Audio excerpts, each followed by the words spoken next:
আজকের গল্প ভরা গ্রামের পিকনিকের রাত। ভরা গ্রামের লোকেরা শীতকালে পিকনিক করা ছাড়া যেন কিছুই ভাবতে পারে না। সেই বছর গ্রামের 5 বন্ধু, শিবু, মন্টু, রতন, গোপাল আর কেশব ঠিক করল, এবার একটু জমজমাট আয়োজন হবে।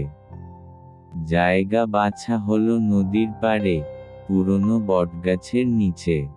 সন্ধ্যের পর থেকেই তারা খিচুড়ি, মাংস, মাছ সব সাজিয়ে আনলো।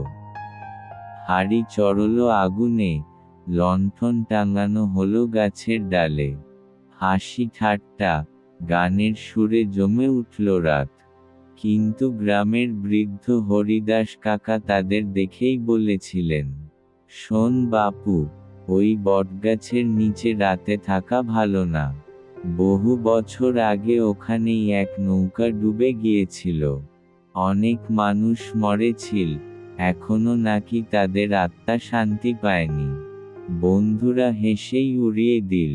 শিবু বলল, কাকা, এখনো ভূতের ভয় নিয়ে বাঁচেন নাকি? খাওয়া দাওয়া শেষ হলে আপনাকেও খাওয়াবো। সবাই হো হো করে হেসে উঠল। রাত প্রায় 12টা বাজে। হঠাৎ নদীর ওপাশে কুয়াশার মধ্যে দেখা গেল একটা ছোট নৌকা ভেসে আছে। রতন চোখ কুঁচকে বলল, ওই নৌকায় কে বসে আছে রে? নৌকার এক কোণে সাদা কাপড়ে মোড়া একটা অবয়ব বসে আছে, একেবারেই নড়ছে না।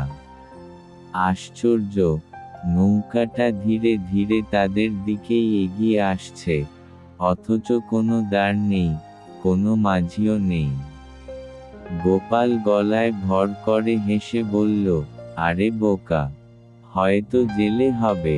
কিন্তু তার গলাতেও হালকা কাঁপুনি ছিল।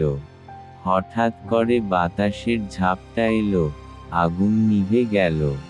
চারদিক অন্ধকার। সেই অন্ধকারে স্পষ্ট শোনা গেল এক করুণ কান্নার শব্দ, যেন নদীর বুক থেকে অনেকগুলো গলা একসাথে হাহাকার করছে।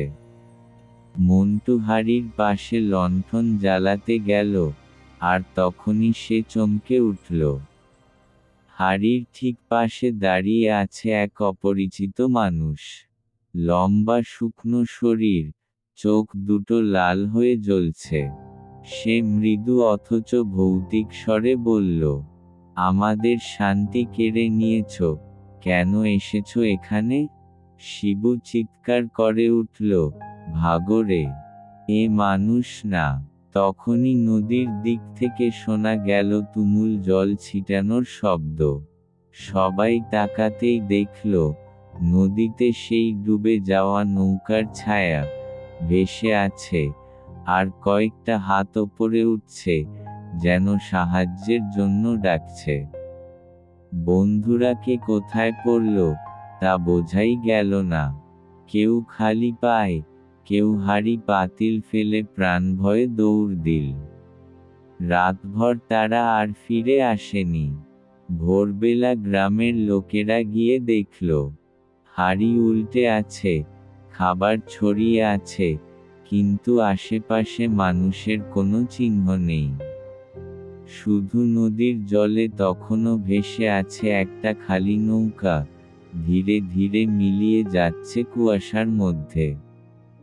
আজও ভরা গ্রামের মানুষ শপথ করে বলে, যে রাতে কেউ ওই বটগাছের নিচে পিকনিক করে, সেই রাতে কুয়াশার ভেতর ভেসে ওঠে অদ্ভুত নৌকা আর শোনা যায় অচেনা কান্নার শব্দ।